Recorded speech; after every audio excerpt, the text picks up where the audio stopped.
আসসালামু আলাইকুম ওয়া রাহমাতুল্লাহ। বন্ধুগণ, এতদিন বৃষ্টির পর কিন্তু ফাইনালি আল্লাহ পাক রব্বুল আলামিন আমাদেরকে কিন্তু রহমত করে আমাদেরকে ভালোবেসে কিন্তু বৃষ্টি দিয়ে দিছে। চারদিকে এত ফসল ফলাদি আল্লাহ পাক রব্বুল আলামিন কিন্তু আমাদেরকে ভালোবেসে রহমত করে কিন্তু বৃষ্টিটা দিতেছে। দেখছেন চারিদিকে বৃষ্টি, সারাদিন থেকে বৃষ্টি হইতেছে। আজকে কিন্তু আবহাওয়া গরম নাই, শীতল আবহাওয়া, মন কলিজা ঠান্ডা হয়ে যাইতেছে।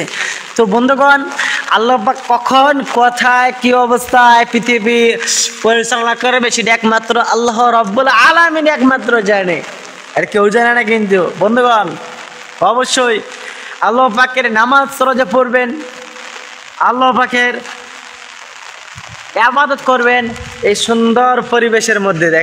দেখছেন চারিদিকে কিন্তু বৃষ্টি, সময় বৃষ্টি পানি পড়তেছে। দেখেন বৃষ্টি পড়তেছে, দেখছেন বৃষ্টি পড়তেছে। এদিকে মনে করেন যে যদি বৃষ্টি না হইতো তাহলে কিন্তু ফসল ফলাদি অনেক বড় ক্ষতি হয়ে যেত। এই যে বৃষ্টি, চারিদিকে বৃষ্টি আসতেছে, চারিদিকে বৃষ্টির জন্য কিন্তু কোথাও বাইরে যান। সারাদিন বাড়িতেই ছিলাম, এখন আমি বাইরে আসলাম বাইরের মধ্যে একটু ভিডিও করার জন্য। বাট ভিডিও করতে করতে আর কি এই অবস্থায় আছি। বৃষ্টির মধ্যে কিন্তু ঘরের মধ্যে বেশি দেখতে ভালো লাগে না। আমি ছাতা নিয়ে তাও ভিডিও করতেছি কষ্ট করে,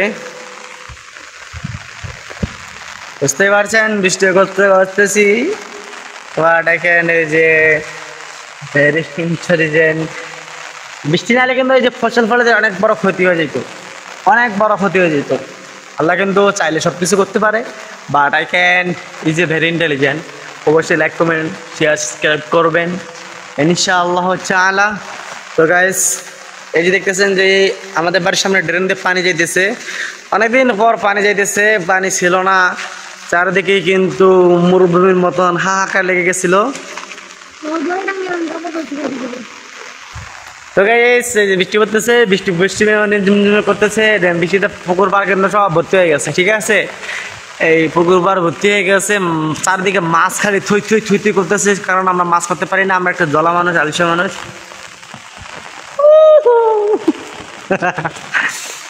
তো অবশ্যই লাইক করবেন, কমেন্ট করবেন, শেয়ার করবেন, সাবস্ক্রাইব করবেন, আর বেশি বেশি করে কমেন্টে গালি করবেন।